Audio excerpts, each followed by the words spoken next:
Well, good evening, everybody. My name is Rich Hay. I'm a Microsoft MVP, and I blog for the Windows Super site for Penton Technology. Joining me tonight is my MVP friend and buddy, Sean Keane. How you doing tonight, Sean? Hey, I'm doing great, Richard. Good. I'm Sean Keane, and I am a Microsoft MVP in the Windows experience, and work for Teleflora doing web hosting for them. So, Teleflora, are you guys going to have a universal Windows platform app soon? 1-800-Flowers does. We're currently upgrading our e-commerce, and we're working on many apps with APIs, so it's going to be great. I'm giving you a hard time. Yeah. You did tweet out a 25% code, though. I saw you tweet out the 25% friends and family discount the other day. So if nobody knows that, if they follow what's your Twitter account? Lieutenant Commander Keene, LTCMDRKEENE. It should be right underneath my name here on the stream. Oh, that's right. It does do that. I forget it does that. The Twitter handles when you sign up with Twitter. I see it. So you actually shared a 25% discount. I think it was 25% discount. But anyway, that's not what we're here tonight. We're actually here to have a casual chat about the Lumia trials. We are both participating in Lumia trials. We received a really nice set of kit from Microsoft, from Lumia, that included a Nokia Lumia 950. It included the display dock, or what they call the Microsoft display dock, right? That's the proper name. Everybody called it the Continuum dock before it came out. A Surface Touch mouse, the kind of art that plugs and unplugs. It's USB with based. the dongle. It has the dongle. Although I've switched out my dongle to my desktop PC, and this is Bluetooth because I picked this up at Summit. And then the universal keyboard, the universal folding keyboard, which I don't know about you, but what's the typing experience like on this for you? I'm still getting used to it. It's a little bit difficult, but I can get fairly accurate. I got a little bit frustrated trying to put some stuff into my CMS. How'd you do on that day where you were blogging with it? Right. Well, I didn't blog. I actually switched out and used where'd it go? Actually, I switched out and used this one, the Arc Touch. The Arc keyboard. I like that actually. It's not Arc Touch. This is a USB dongle one that I picked up at Summit a couple years ago, actually, and it's great. It's a nice portable. Batteries last forever. I used this for about the first hour, and I gave up because there's like double space bars. So I went to the. I probably haven't even put an hour into that keyboard yet, so I can't really pass. Like I said, I did 4 hours in continuum mode last Friday with the 950 in the dock on my 25-inch monitor, and it was an experience. And I wrote about it at Super Site. What was your experience? What do you want to start with? Setup or the phone? What the unboxing stuff? Unboxing probably first, just because let's just go chronologically. But you were mentioning what came in the box. I had trouble with what didn't come in the box, which was any way to actually connect it to a monitor. Oh, right. If you didn't have a cable, that was a little disconcerting. You had to have your own HDMI or DisplayPort cable. And, they really did hook you up with one of every other kind of cable, even one USB micro that I'm not sure what it goes to. So there was one of everything. You're talking about in the kit? Connection. You had one of those in the kit? Yeah. A micro USB or micro HDMI? I don't remember. Mine are all jumbled up now. Right here. It's a very thin cable. And, right. That's for charging your universal keyboard. Oh, okay. Yeah, nothing to do with the dock. The dock has, I don't know if I can get this on camera, the dock has the 3 USB ports, the power port, having one of those cables for the two HDMI ports. So. And what do you think about the size of that dock and the feel of the dock? The dock was, I thought it was awesome at how it was weighted. I think it has a lot more heft, but it's really just a USB hub, essentially, right? There's no brains or anything in it. There's got to be something in there because I had a firmware update on this dock last week. Oh, you know what? I did as well. But it's probably about the same as those firmware updates that go on the wireless display stick. Yeah. I would imagine that's basically all it is, plus a USB receiver. But very hardware level, yeah. Yeah. So it could be really light. They've obviously weighed it down just to keep it stable on your desk. Right. But I like the size. It sticks very well to the desk. It doesn't move around. Yeah, it's got a display port, HDMI, and then 3 USB, which one you have to use for the mouse that it shipped with in the trial. Right. I'm also using the Bluetooth ARC one that I picked up. You connect it, and this is what's cool. 2 Bluetooth devices can connect to the phone for the purposes of doing continuum. Absolutely. I want to know I'm sure there's a limit, but I mean, it has the same Bluetooth stack that Windows does. You could probably use any peripheral with the dock as well. I don't know if you'd have a great experience, but maybe be able to use a class driver for a printer and plug it into the dock. I don't know about a printer. Not sure about that part, although Microsoft did publish a couple of weeks ago a huge list of Continuum compatible printers. I can't remember where it is. I'll have to track it down. But the other thing is external drives. So you can plug a flash drive into one of those USB ports. You can plug a powered external hard drive of some type. So you can use those kind of peripherals and access them. Yeah, and then I'm sure you could probably plug a hub into that hub if you wanted to really daisy chain it like that. Oh, technically USB can be daisy chained, right? You can daisy chain off a USB port. I forget how many times, but yeah, I'm just seeing Aaron in the chat is just talking about the compatibility list. It's not very strong on Brother printers. I have a Brother multifunction printer that's not on the list. Now, I haven't tried it. The one thing I noticed once I had it set up and I was in Continuum, I couldn't access my local network resources, and that limited me in some ways when I was doing the 4-hour stint on Continuum. The file browser. What about the phone? What do you think about the phone? I received the white one. I've got the black one. I already have a case around it, and I already put a screen protector on it. Good. I had mine's not protected. Picked up the black one. So, okay. So I'm actually dealing Lumia 950s right here. Very nice. Yeah. You know, I love the phone's hardware. It doesn't creak like my Icon does. My Icon has this odd. It doesn't creak. It's creaked, yeah. And ever since the day I bought it, it's always kind of had that flex to it and creak. But this one feels solid, even though the Icon is all one unibody, and this one actually has a removable case. So the Icon had the metal sides. Is that right? It did. Okay. Now I heard somebody complaining about that. Maybe it was the XL. I saw somebody on Twitter complaining about the creaking of the case when they held it. Oh yeah, maybe it was the 950. Yeah, there you go. Aaron just said the XL has a bit of a creak. I saw David Kimball, who's also in the Lumia trials, home trials. He had a video where he's actually used a fix he found on Windows Central, where you take sticky pads and you stack them up to fill in some space to stop those squeaky points. That's a little sad. Yeah, on this kind of a device, on this kind of a high-end device, sure. That is sad that you got to grab the 3M sticky pads to fix the creaks. This removable back has a little bit of a give to it. I mean, there's no sound to it, but it does give just enough to really show you that it's that plastic. Yeah, now I don't have that with the case. I got 2 cases. I got a simple bumper case, which covers everything, including the buttons. And then the case that I have on this one is a hard case that snaps around. I prefer the soft case for 2 reasons. One, I dropped this yesterday from waist high, and it landed on the case and didn't do a thing to it. Thank you. I appreciate that.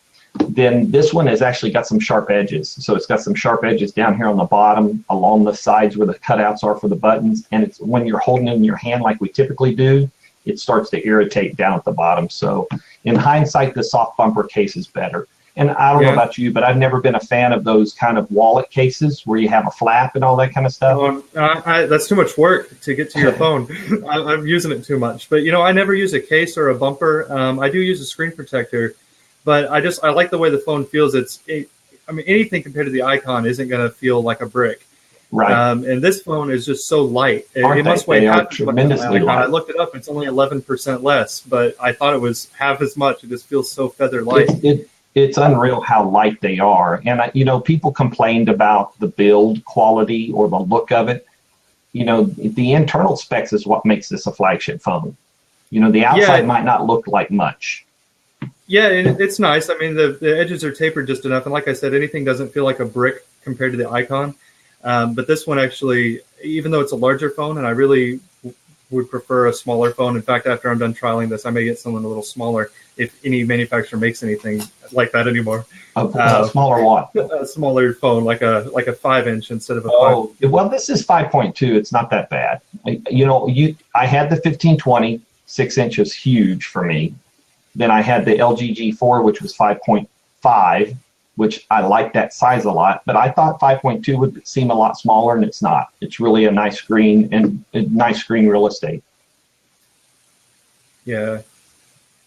I have a lot of what opinions else? about the devices and the sizes I should carry. But as far as hardware, I mean, it's pretty unassuming. It's got that camera bulge, but it's not obnoxious like it was on the 1020. Right. You You can can still use barely, the phone I lying on a mean, flat surface, and you can still press on the screen. It won't rock back and forth. right. With my case covers the bump. The bump is really minor in comparison. So, Oh, yeah. And it looks nice. I mean, that polished metal, I've kind of, no, it's just a have you little, tried to do, it's kind of a brushed metal, I think, or something like that. yeah. But it's definitely a metal ring there. Triple flash. Colors on this with the pictures are great, I think. The camera really, that triple flash, natural flash really allows it to look good. Yeah, I haven't taken too many real-world pictures yet. I'll be testing that later this week. I actually just ported, just temporary as a Go phone, my Verizon number onto this one so that I could just carry it as a daily driver. Oh, so you don't have to worry about carrying two phones? Yeah, and it's great. I'm not under any contract. It's $45 to use a month of service on that after the trial. What I'll probably do is box this up because I probably won't stick with AT&T, but I can, since I'm not under contract, I can port that number back and forth. I didn't realize how easy that is. Wow. And they allow you to do that as often as you want? Verizon doesn't. Yeah, absolutely. And So it's because my Verizon account actually stays open. I've got 4 other phones on the account. So they don't care to port the number and add it back and forth. Okay. So you're not going to keep the phone? That remains to be seen, I guess. Oh, you're still not sure? I'm kind of undecided. Gotcha. But, awesome phone. Do you want to talk about maybe kind of the second step of setup? Basically, setup of the phone and stuff? Yeah, the actual welcome screens. I skipped most of the setup. I didn't have to go through and personalize hardly anything. I just signed into my MSA and it copied it. Exactly. That's almost disappointing because I wanted to tinker with it for hours on end, adjusting every control panel there is. And you don't have to do that when everything is already the exact way you want it. But that's also the beauty of Windows Phone, is that if you use a Microsoft account, you sync the settings. That's the thing I tell my wife about these upgrades with these phones is I can remember when we were using Android and other type of devices, you had to relearn an interface every time. And with the last 2 Windows phones she's had, and soon she'll have the white one, you don't have to do that. It's the same interface, so it's a lot of, now granted it's Windows 10 now, so it's a little bit different, but it's not that far off of different, I don't think, for anybody. Yeah, I've got a family that all uses Lumia phones, and gave my dad Windows 10 on his phone as the insider track. And it's been confusing to him, even though he has tablets and PCs that both run Windows 10, so he's used to that interface there. But on the phone, it was just different enough. For example, just navigating like the Mail app had changed just enough. Right, that's true. That's true. From Windows 8.1, it's kind of a big change. I mean, it's great. And that's a good point. That's a good point. Now, that is the transition my wife's going to have to make is from 8.1 to 10. So even though that start screen might look familiar, there may be some internal differences. I'll have to remember that. Yeah, so they made a phone that works like your PC just when everybody was tired of using a PC, I guess. So talking a PC, you got the phone set up now. How easy is it to use Continuum? Actually, remarkably easy. The performance is a little lower than I kind of expected just for apps like the mobile PowerPoint and stuff. But yeah, sometimes even pulling up the start screen on it is a little bit sluggish, or Cortana. But once you're in there, it actually works okay. I did bog down Edge quite a bit using my WordPress CMS, though.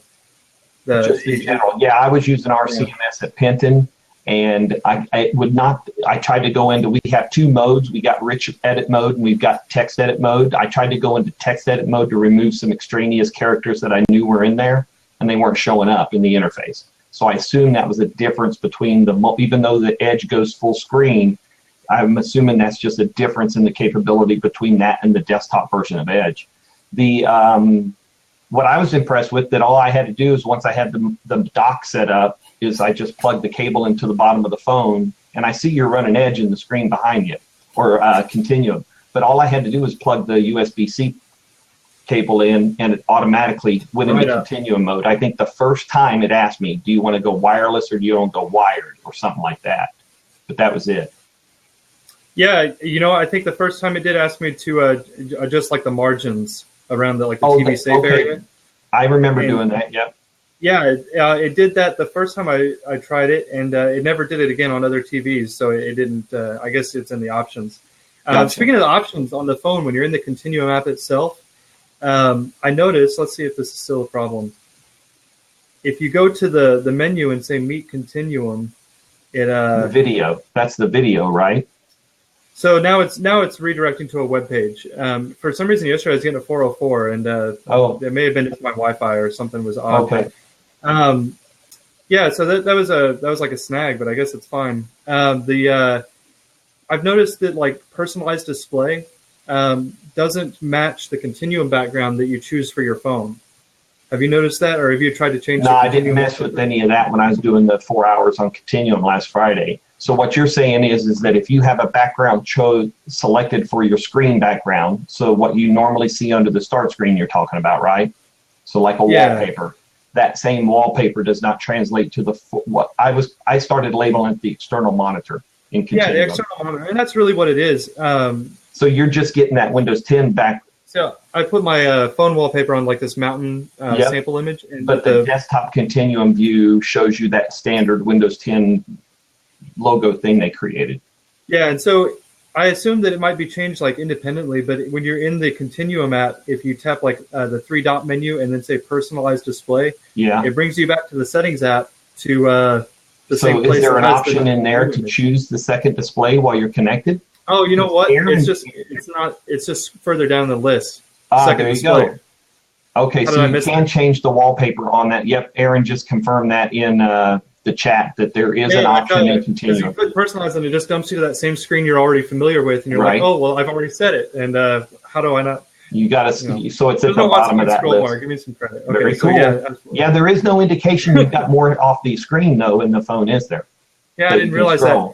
That's actually another case. Just speaking of Continuum, I'll tell you about this experience. I was in the Facebook app on Continuum screen, and I touched the Messenger icon, and it immediately launched Messenger on the local phone because it doesn't support Continuum because yet. Messenger doesn't support Continuum. Yeah. But the TV showed immediately this modal dialog that said, hey, Messenger doesn't support Continuum. But as soon as that modal showed on the screen, I lost control because control switched back to the phone. Well, I didn't know because I'm just using the touchpad. And so you get this modal that you can't dismiss, and you think your screen is frozen. Or because you got to dismiss it from the... You have to, your just focus got lost, I guess. The focus because it drops that up to the top, but it kind of remains, that bar across the top remains, so you can always tap to control. Yep, so the TV message saying, hey, this doesn't support it, it didn't say, hey, go look at your phone, so I was just like, oh, my cursor won't move anymore, my connection must have dropped out. But it just stole in the focus. Yeah, there's a learning curve. I think there's a few things that aren't very discoverable or easily discoverable. That just takes some time to get used to. I know in that 4 hours that I did it, there were, for instance, alerts popped up on the phone screen, not over on the big screen, on the external monitor. Oh, yeah, you're right. Now you have the icon in the lower right corner that you can mouse over to and click and get the action center and see, past notifications. But when a brand new notification popped in on the phone, it alerted on the phone, nothing to do on the desktop side, even if that app was Continuum compatible. Yeah, you're right. I would have expected that little flyout over the taskbar that just looked like a normal toast. And I think that there's some limitations on how windowing works. You'll notice you can't drag windows around in Continuum. No, nothing can overlap. Split screen or anything. I think they just can't draw. I don't think they have the video capability to actually draw a new window on top of that. But that's certainly the next thing I'd like to see. If they can do that. You can multitask though, technically, because you can have an app open on the external monitor in Continuum mode and still run another app on the phone. Yeah. So you can technically multitask. I miss drag and drop in some situations. I think there was what was the other thing that I missed my right click menu several times. Oh yeah, I couldn't. It wasn't immediately obvious how to close an app in Continuum. You have to go to Task View and close it, or at least that's the only thing I could find. And I had somebody on Twitter tweet me and say that there was no close for Edge, for instance. But if you drag your mouse up into the upper right corner, the X will pop up. It'll pop up two dialogues. It'll pop up the X and the minimize. Yeah. So if you mouse all the way up into the top right with something with something open. Now go all the way top right, and it appears about 1.5 seconds. There's a bit of a delay. Okay. Yeah, that's kind of like when I was, I was trying to do it like Windows 8.1. That's just they changed it's exactly like 8.1 behavior. You mouse up there to get that when you're in a full screen app. Well, 10. It just doesn't. It's not the full width. It doesn't show just anywhere. Yeah, that's great. So what else? I was trying to think of some of the other stuff that hit me on Continuum when I was using it. Well, it wasn't obvious to me until last night. I didn't realize, I could just fire up the wireless display preview app on the Xbox and cast to it as a second screen. Yeah, and it works in Continuum the same. You don't need the dock at all. And I thought that the dock was always required. But just having any receiver that can receive this would be any compatible receiver, so you can be sitting in your living room, have your Xbox on already, watching TV or something like that. If there's an app on Xbox, you got to download though. I think, right? Or is it wireless built in? Display preview? It's the same app if you wanted to that pass also from a means PC. Roku. You can stream to a Roku. There's some compatibility. Although I read some people had some issues with Roku. So yeah, there you go. Kyle just said Continuum works with Roku. So if you have a device that supports streaming, it's very possible that the Continuum is supported on that and you could stream to it. That's what I'm going to use the Action Tech for.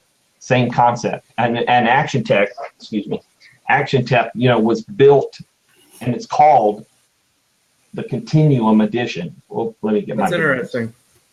So this was built to support the Continuum mode on the 950s. Yeah, so when I was doing it through the wireless on the Xbox, I noticed that there was probably about a 0.5 second delay. So it worked for presentations or maybe watching videos. I'm not sure if the throughput was high enough to watch a video frame rate wise, but Kyle in chat said he watched the whole movie through Xbox via Continuum last night. Nice, yeah. That delay was a little bit jarring if you were trying to use the cursor a lot, just to mouse around and I tried editing a PowerPoint that way. It was a little bit difficult. I can see where that honestly, for most other uses, it's okay. Yeah, even wirelessly. I don't know if it gets better frame rate or if it's any faster if you're streaming to Roku or if the Xbox has anything to do with that. I think it's all going to depend on the connectivity, the distance, the speed. It should be faster through the wired aspect. In November when we were at Microsoft for Summit, one of the Edge sessions I sat in on, about halfway through the session, the guy revealed that he was doing the presentation in Continuum with a 950 XL. That's awesome. And, I'd seen a couple little indicators on the screen that kind of led me to believe it wasn't quite normal, but I didn't think anything about it. But you didn't notice a difference in the presentation as he was giving it because he was using the PowerPoint app, the Office PowerPoint app. And it was full screen, and he was able to interact with it. He was able to move it with this thing. So I thought that was a great testament to how that can really, and I think like you, would I set for 8 hours in Continuum mode and try to do my full workday? No way. In that 4 hours, I was ready to jump several times and just go to the desktop and do my thing. But I stuck with it for the 4 hours because I wanted the full experience. But for a presentation, if you're on the road, you carry this phone and the wireless receiver, walk into almost anywhere, right, and connect and be able to do a presentation or to share things on your phone. It's the holidays. Go to your family's house with your phone and a wireless adapter, and you can show off pictures off your phone or something like that. Yeah, absolutely. You've always been able to cast pictures to a receiver like this, whether it's the display adapter or some Miracast or whatever. You could mirror your screen, but you could never drive a second screen. And I think that it's the UI that really matters here. It's not anything really earth-shattering that you can cast your YouTube that you're watching out to your TV, but to have a taskbar out there and something that you can navigate with the mouse and kind of use it more like a familiar environment, it makes a second screen accessible to users where if it was just a trackpad and not the mouse and taskbar, it might be a little bit more of a learning curve. Yeah, and that's a good point. You said it. We've always been able to cast from the phone to a receiver. But this is the first time that you're actually extending out. The big thing about Continuum is extending to a second screen, which is something we hadn't been able to do before. So let me think. What else was? I was just pulling up the story I wrote last Friday to talk about Continuum a little bit because let Let me grab it real quick. Did you see the 4 survey questions that they're asking people to give them feedback about Continuum? It was a post on Windows Central earlier this week. No, I don't think I saw it. Hold on a minute. I've got it in my OneNote because it's actually an item I'm going to talk about on the Observe Tech podcast next week. But let me grab that real quick. All right. So it was called, it was 4 questions that they wanted to ask people about Continuum. And what they were wanting to ask people were, what apps matter the most on Continuum for phone? That was the first question. Hang on, I'm just sorting out my layout here. It's kind of cool because I can actually bring I can split screen on my monitor, of course, because I'm running on my Windows 10 desktop, and Blab adjust to the interface, which I just think is the coolest. So first question, what apps matter most on Continuum? So if I was to ask you that question, what apps are important for you to be able to use on Continuum? I haven't had a lot of experience with Continuum other than using it for, I would say, big display or reader apps. I've left Tweetium on it, Facebook. I haven't tried to use it for like an email or serious productivity. I said I did try to test it with PowerPoint. I just opened up an old presentation that I had done and kind of moved some shapes around and just got a feel for it. I certainly haven't had, a 4-hour stretch with Continuum. Right. But it is just one app at a time. I think that it would almost exclusively, in my case, be used for things like Sway, PowerPoint, possibly now. Is Sway available? Available on mobile yet? Sway? Yeah. I think so. I can't remember. Kyle in the chat room at office. Sure. You said you used PowerPoint. I used Word to write the article that I wrote about the 4-hour Continuum experience. So I prepared that in Word, and then I opened up Edge into our CMS and pasted everything in.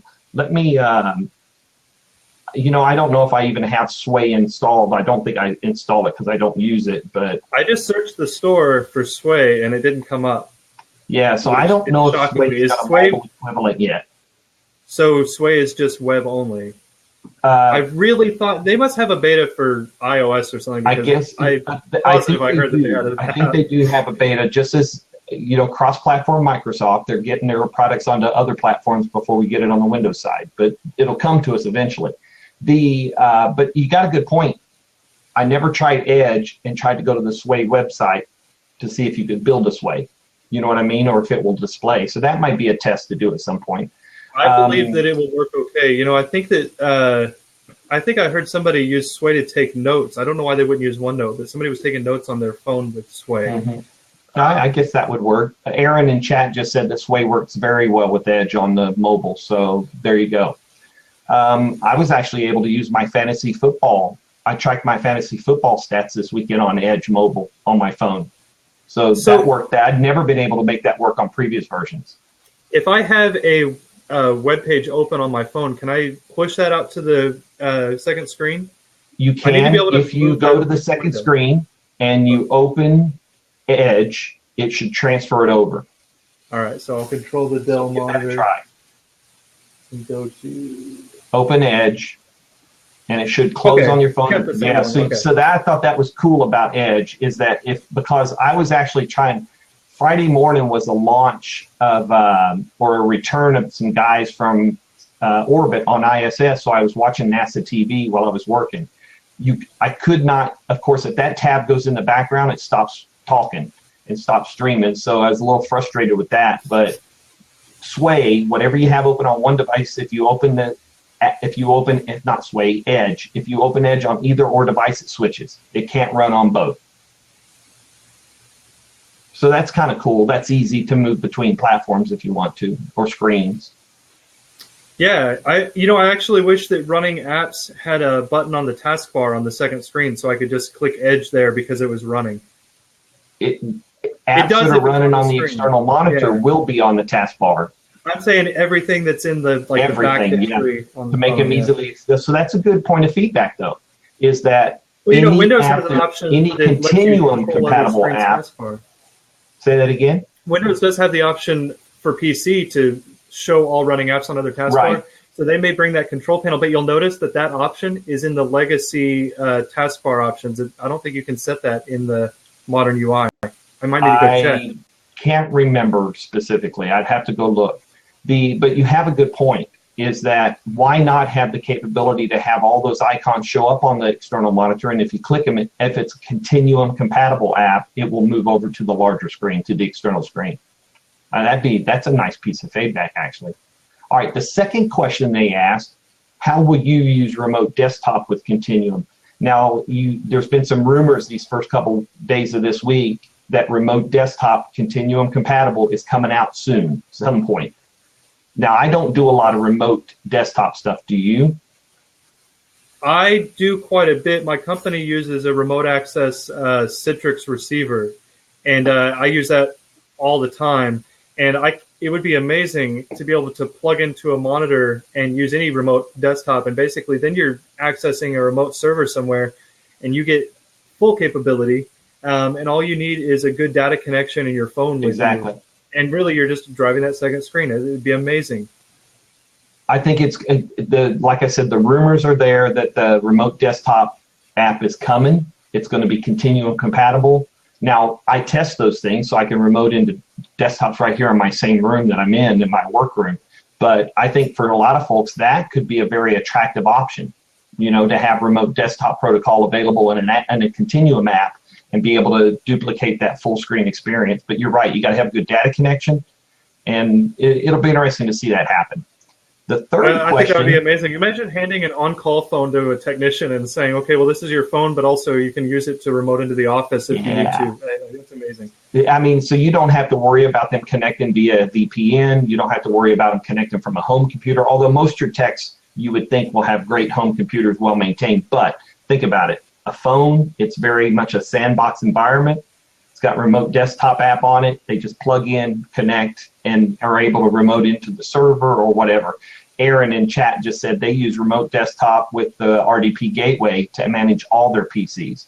So that's a capability that I would suspect he could use as well. Now, the third question they asked in this survey, and all these questions, there are links in the answers forum to them. So they're asking people to come into the answers forums and give these answers.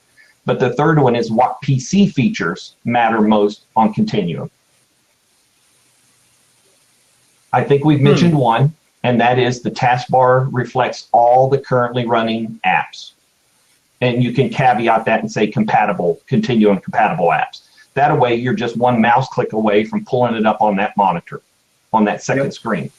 So I like that as one of those options. What else? What else from the PC do I need a Continuum? I mean, I would really love to have right click. I'd like to see more context menu capability myself too, yeah? What else? The window mode. Aaron just reminded me. We just talked about the window mode, split screen. Oh, yeah, Snap at least. I don't super expect to see like floating windows. I don't have to have floating windows either, but I'd love to be able to snap two windows side by side. Yeah. That would be amazing. Let's see, what else? Isn't it kind of odd that Windows 8 was so tablet focused, and now that we're going to all this trouble to use a second screen to use a phone in a PC mode? Hey, I learned something today. I'm thinking about what modern UI or touch interface would you bring to it, but you really wouldn't because you're not using it on a touch screen. No, so it's really 99% of the time that screen's going to be non-touch, that second screen. Oh, absolutely. I can't think of any that would be touch. Now, I tell you what I discovered today. You mentioned tablet mode. I discovered today that if you're on a desktop system with dual monitors, tablet mode is disabled. It is, yeah. That's a change from Windows 8. It even to do a test. I know, and I missed that because I used to dock one modern app to the side and then keep my full desktop for everything else. And it was nice letting the desktop kind of run as that sandbox kind of window. But, those things have to fade away when we start trying to appease to a better audience. I agree. Or a bigger audience. And don't get me wrong, Windows 10 is much more, I guess, compatible to people's psyches, their kind of perception of Windows than Windows 8.1 was. But The last question they had in this survey was, what environments, where are you going to use Continuum for phone? That's a good question, because I don't know where I'm going to use it yet or how it fits in. It's great for display. I don't do a whole lot of presentations or presenting. I thought about using it in our boardroom this week. Actually, we're actually holding these hour meetings every day over lunch, and I didn't think that it would really be necessary to hook it up and to use it in there, because nobody's presenting any material, so that there was no real use case for those meetings. Everybody's been bringing laptops though, so it's kind of odd. So I haven't really thought of a niche use case yet. But what about you? I mean, are you going to use it remotely, or where would you use here's this? how I view it. In the course of my work for Penton and Supersite, I do some traveling. After my 4 hours with Continuum last week, I could not imagine doing a week-long trip with just my phone in Continuum mode, okay, and bringing a keyboard and a laptop. First off, if I'm sitting in a room, let's take Summit, for instance. We go into these rooms for Summit, and we have these tables and chairs and stuff, and we all plug in, and we have our laptops and tablets and stuff open. You wouldn't have an external monitor, first off. Now, technically, I can hook up a keyboard and mouse to the 950, right, and use it. I don't have to have an external monitor. Certainly, and they could still both be Bluetooth. Yeah, right. They can connect via Bluetooth. So could I feasibly spend a week on my phone as my primary device on a trip? I don't think so. No. I think it's more like what you said. Presentations, maybe at a family friend's house or something like that, and you might want to pull something up on your phone and put it on the big screen so everybody can see it. But I'm just not sure at this point what other use cases are real viable. Now, yeah, and it's really what business use cases, because again, you can use second screen already. We've been using that to cast content out to those screens all the time. But the new capability is maybe a presenter view. So before, you could present PowerPoint with it if you had memorized all your notes or you had them separately. But now you can have presenter view on here. So it's really the two-screen application of being able to drive two content at the same time. Have you tried that? So you tried PowerPoint. So in PowerPoint, if you have the presentation on the external monitor, do you get the notes view on your phone? I didn't actually run my presentation. That was a for instance. So I'm actually going to try it right now. All right, go ahead. What do you have, Aaron? Aaron in the chat room said he has an environment use for Continuum.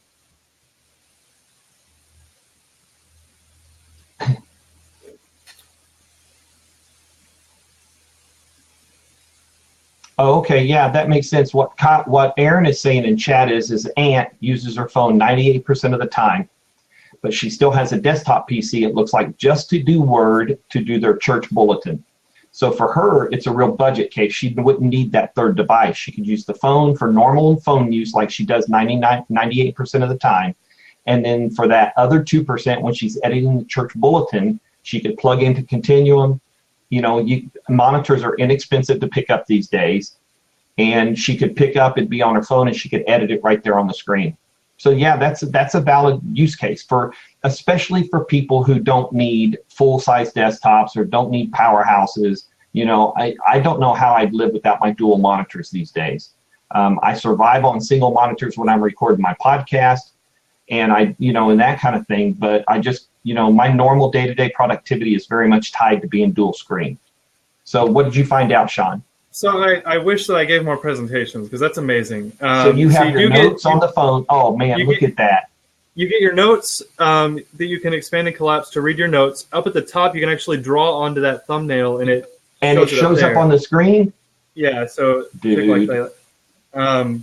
Perfect, and you can navigate slides. So that's exactly what was missing from the second screen, was using your second screen. I don't know what other applications that would be great for. We were talking about using it as a status monitor, but I'm like, well, I already cast a Power BI dashboard up to a screen all day. I don't need a phone to do that or dedicate a phone to it. But to have a portable presentation like that, that is amazing. I wish I could think of someone else like that, and if I could, I would start an app. That'll make me do more notes in my PowerPoint presentations. I don't usually do notes, but that is a nifty. Because I'm thinking, all right, for instance, last year in Las Vegas in September, I was out there for IT Dev Connections with Penton, right? and Rod Trent and I did the State of Microsoft briefing, and I presented from my Spectre. But by all rights, I could plug in the 950, plug in. They had the cable there to plug into. I could plug in and do my presentation right from the phone, have the big screen up on the screen, notes on the phone, and even the ability to doodle or mark up the slides as they're on the screen. That is kind of cool. I just thought of another great idea. How about YouTube? So you can browse your playlist here and watch it up there without having to continuously. So I do cast a lot when I'm trying to share YouTube with somebody. But it's here, let me find it, start it playing, and then cast so that you can see it full screen, or you have to switch in and out of full screen mode. So it'd be cool to have your playlist here and then just cast to the second screen. There you go. So so you're talking about maybe at a party you're playing music through Groove. I haven't tried this. I have to try this with Groove. If I have Groove playing through the phone, and will it display the now playing on the screen? Because sometimes those visuals are kind of cool in the background. So that maybe the app doesn't support it at this point. But so there are a few use cases, but they're not your atypical type of use cases. It's stuff that's kind of very unique, presenting or full room music playing or something like that. So you wouldn't do recipes on there, maybe. Maybe you could. Yeah, I agree with you, Kyle. And Kyle in the chat room just said it's kind of one-off use cases right now. But I'll close out the discussion around Continuum like this. It's first use of the technology in all rights, right? So Continuum is a brand new technology of doing this type of thing with your phone. And then the other technology on the phone that we'll talk about in a minute is Windows Hello Beta. So I see you've got Groove up on the screen. Are you controlling it from the phone? It doesn't have with the pad though. Kind of dual screen. Yeah, just the pad. I don't think you can run Groove in two places, just like Edge. Yeah. But that's okay though, because you can use the touchpad to navigate and tell it to go now playing and all that kind of stuff. So, but it really is Continuum is very niche. I don't think Edge has much of a now playing animation though, does it? Is there anything really interesting to look at when sometimes Edge, or when depends on the album? Okay. Right now, I think Groove just focuses on the album art for that. So let's talk a little bit about the other beta feature. Continuum is not really beta, but it's the first time this technology's been put on hardware. So it's the use cases just don't exist right now. They're very, like Kyle said, it's kind of one-off. I think the use what about Windows Hello Beta? Amazing. That's an interesting technology available on this phone. Super interesting, although it's a little bit of a hassle to get it that close to your face every time. And you know what I've noticed is before you go through the hello or swipe up, you don't know whether your phone has locked yet. So I set my phone to only lock after 15 minutes of inactivity. I do the same thing. I turn it on, and it's asking for my eyes, but in reality, I could just flick up and dismiss. That's but correct. You don't know that until after you've tried. There needs to be some kind of indication that says, hey, you're not really locked. You don't have to get me to your eyes yet. I think that's a bug. I think that's a bug. I think Windows Hello is not respecting the timeout period. So that's something that we need to submit. We need to tell whoever it is we need to tell, because if the phone is in an unlocked state, then Hello shouldn't pop up, just like on the desktop. On my desktop, I have the Intel Dev Kit camera. And when the computer starts up out of sleep or hibernate, the camera turns on briefly to recognize me and then logs me in and turns off. And it doesn't turn on again unless the computer is locked. So I think the phone has to have that same capability, because I'm like you. When I first set up Windows Hello Beta, every time I hit the power button on my phone, that red light came on. Yep, same and here. I was constantly sticking it up next to my eye to scan my eye, and the reality was, somebody told me this on Twitter, swipe up, I bet you it's unlocked. And it was. Yeah, it hasn't locked yet. You know, I noticed today that my phone was sitting on my desk, and the little red light was on. I don't know why. It turned off after about 10 seconds, but it was just sitting there turned on. So I've actually disabled Windows Hello Beta. I'm not using it. I've got my PIN. You have to have a PIN set up anyway to set up Windows Hello. But it's neat to test, neat to show off. But after that, I've turned it off because it's just inconvenient. Yeah, absolutely. Yeah, I had an Android phone with the facial recognition, and it was kind of the same way, except it was a lot slower. You got to give Hello some credit. It is fast. I agree. Yeah, and it's fast to recognize you once you're close enough, even in low light. But So it's quick. It's a little odd because it's get closer. Yeah, you've almost got to be about an inch or so away from your eyeball for it to work. So that I think it's a bug about the unlock part. Like I said, hello should not pop on until you're actually locked out of the phone. What else? Was there anything else we wanted to talk about tonight about the phone or anything related to the Lumia trials? Well, I wanted to compare it to the performance of, my Icon, which is an older phone. I think it's coming up on, it's got to be over 2 years that I've had it. And the Icon being the 930, right? Gosh, do not quiz me on that number because I do not know. I think it's the 930. I don't remember what Verizon calls it the Lumia Icon, so 930. And it was sluggish running Windows 10. Everything just took a little longer. And I guess that's just an artifact of upgrading to a new OS on a phone. I've never seen a phone that can upgrade 2 operating systems and still keep its, day one speed. And right. So that's actually one reason that made me jump and move my number over to this phone to test it and use it truly as my only phone. I put my Authenticator app on there because it's going to be my phone during this trial. And that's the snappiness was the reason. Even though I've had some kind of quirky behavior with the 950 here, it's just quick to use in most cases. The UI is fresher. But apps like Facebook are sometimes agonizingly slow. Like you'll launch it. I'm not happy with the Facebook app. It could take 30 seconds before you see the notification update that there's something new waiting for you. So I would much rather just pin m.facebook.com to my start page and just launch the browser. Facebook on mobile browsing is actually remarkably great. It has a bunch of features that the app has never had, and it's much faster to load. I mean, you're talking, for me, a half second on LTE just to get the top menu bar and see that I have a new message. So the app is neat for notifications and syncing my address book, but I do not use it for actual Facebooking. Yeah, there's some work being done. I know the beta Facebook app is in pretty good shape. It's got some nice additions. There's rumors that there's a desktop Facebook update coming as well that's going to fix a lot of the issues with that. I just started using that app again on my desktop just to kind of dig back in and see how it is. The performance of the phone for me, I've been pleased with. Battery life, how's battery life going for you?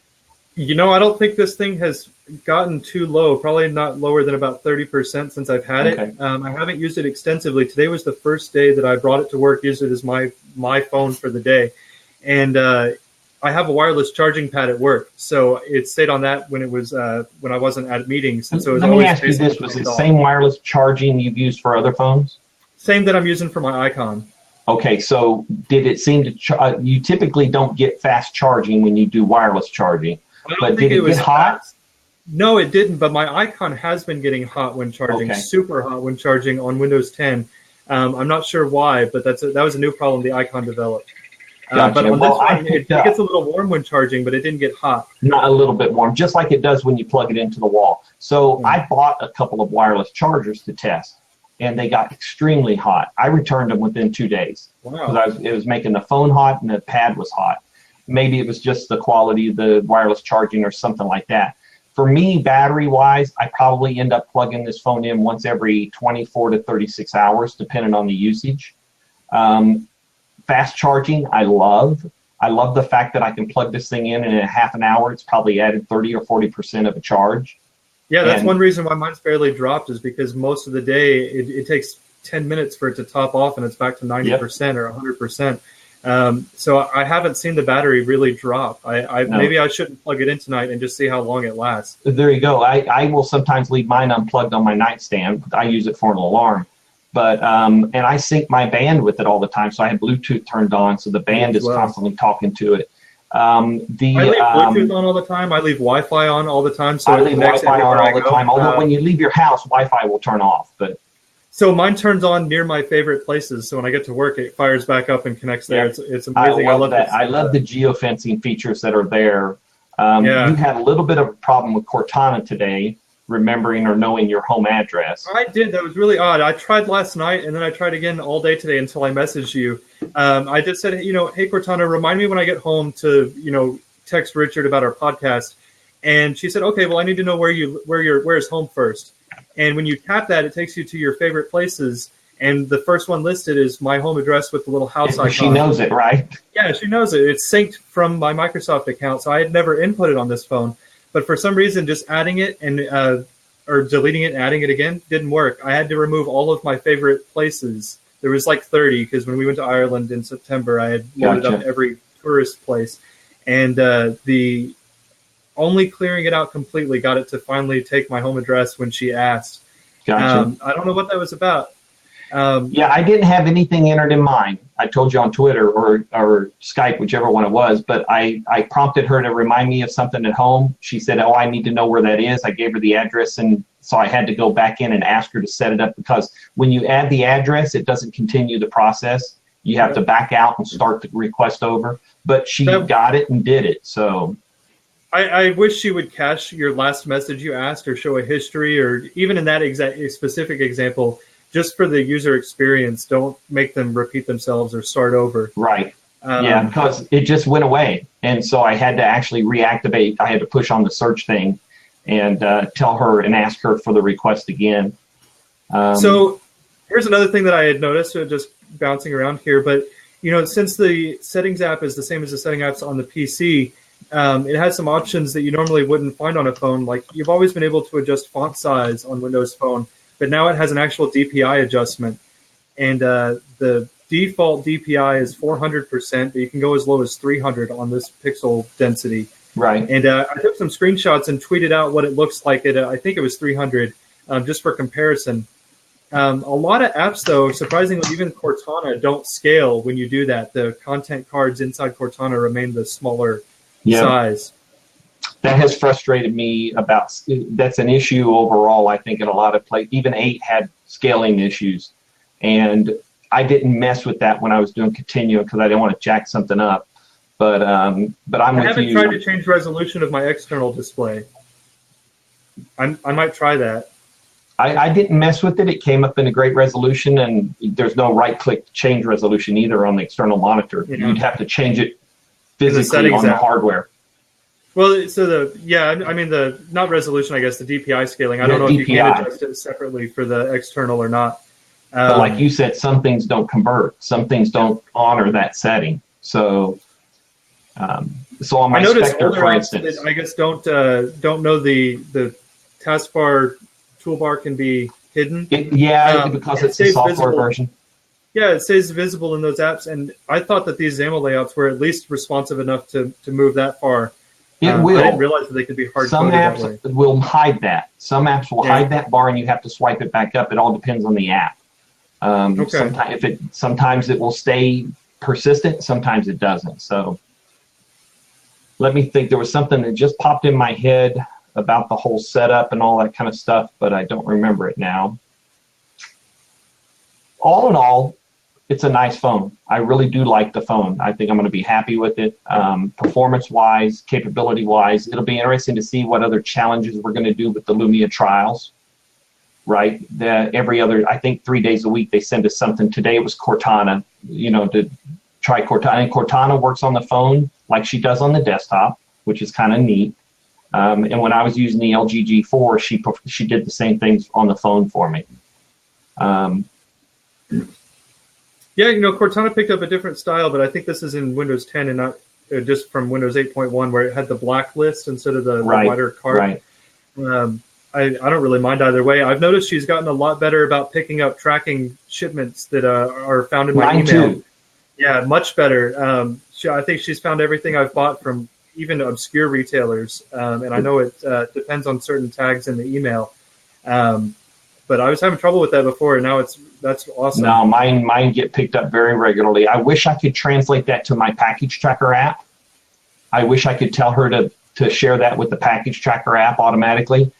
But I'm trying to remember when I've ever been notified by Cortana that something's arrived or what the status of a package is. She doesn't pop up alerts for that. I think you have to actually open Cortana. And then I think you're right. I don't think I've seen a notice for that. I think I would remember, but I don't think so. Gotcha. Well, listen, we've been at this for about an hour. I think we have thoroughly discussed the phone, the Lumia trial, some of the things we've experienced on the phone. What's great is this Blab is going to be available for posterity, so we can share that. What's great about Blab is the same link that this Blab was done live on will be its recorded location. So if people see our tweets about it, they'll be able to come back in here and hear what we talked about, fast forward over the boring stuff, and just kind of hear what we talked about the phone. Is there anything you wanted to add before we shove off and say goodnight? No, I think that I pretty much covered every thought and everything I can think of on this phone. I think It's a solid phone. I don't think, honestly, it's going to probably be something that I'll keep and stay on AT&T just because I've got a big account on Verizon, and I'll probably end up grabbing an Android after this one because I haven't in years. I've never gotten to experience Google Now, for example. I haven't had an Android since Galaxy S2. And so I think I'm going to probably switch back to Verizon and upgrade that. But this phone is a sweet Windows phone. I just think that the kind of the first party experience isn't where I want it to be. Yeah, first party experiences got improved. I know I was talking to somebody today, if you've been paying attention, and this is a whole different bowl of wax, but big names are bringing universal Windows platform apps over. Uber, TripAdvisor, off the top of my head, I'm not remembering the others, but there's just a whole list of them. Today. So it's great to see that happening, and that hopefully helps pick up some momentum. So, but anyway, it's been great chatting with you, Sean. Absolutely. We will close out this recording here right now. So thanks everybody for tuning in and listening to the blab. Listen to us blab about stuff. When you're watching this video, our links to our Twitter accounts are right there on our faces, so you can click and catch us on Twitter, ask us any questions you have, or if you want us to clarify anything that we've talked about during this blab. So take care, everybody, and stay safe. Thanks.